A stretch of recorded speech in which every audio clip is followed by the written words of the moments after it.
Sir, എന്താണ് ഈ ഹിപ്നോസിസിലെ തന്നെ ഏജ് റിഗ്രഷൻ എന്ന് പറയുന്നത്? ഹിപ്നോസിസിലെ ഒരു വളരെ പ്രധാനപ്പെട്ട പ്രൊസീജിയറാണ് ഏജ് റിഗ്രഷൻ.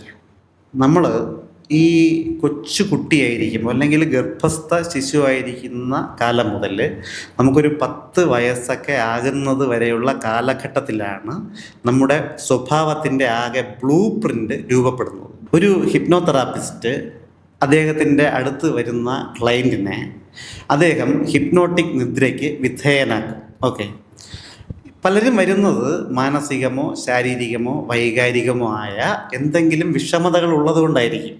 അപ്പോൾ സാധാരണ ഹിപ്നോട്ടിക് നിദ്രയ്ക്ക് വിധേയനാക്കിയാലും ചിലരിൽ വലിയ മാറ്റങ്ങൾ വരാറില്ല.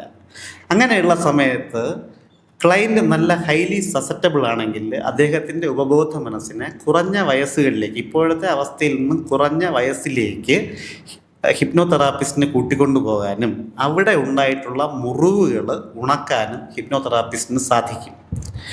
ഈ നമ്മൾ നേരത്തെ പറഞ്ഞ ആ ബ്ലൂ പ്രിൻ്റ് രൂപപ്പെട്ട ആ കാലഘട്ടത്തിലേക്കുമൊക്കെ കൊണ്ടുപോയി അവിടെയുള്ള മുറിവുകൾ ഉണക്കി ഇപ്പോഴത്തെ അവസ്ഥയിൽ വലിയ മാറ്റം കൊണ്ടുവരാൻ ഒരു തെറാപ്പിസ്റ്റിന് കഴിയും. ഈ പ്രോസസ്സിനെയാണ് ഹിപ്നോതെറാപ്പിയിൽ ഏജ് റിഗ്രഷൻ എന്ന് പറയുന്നത്.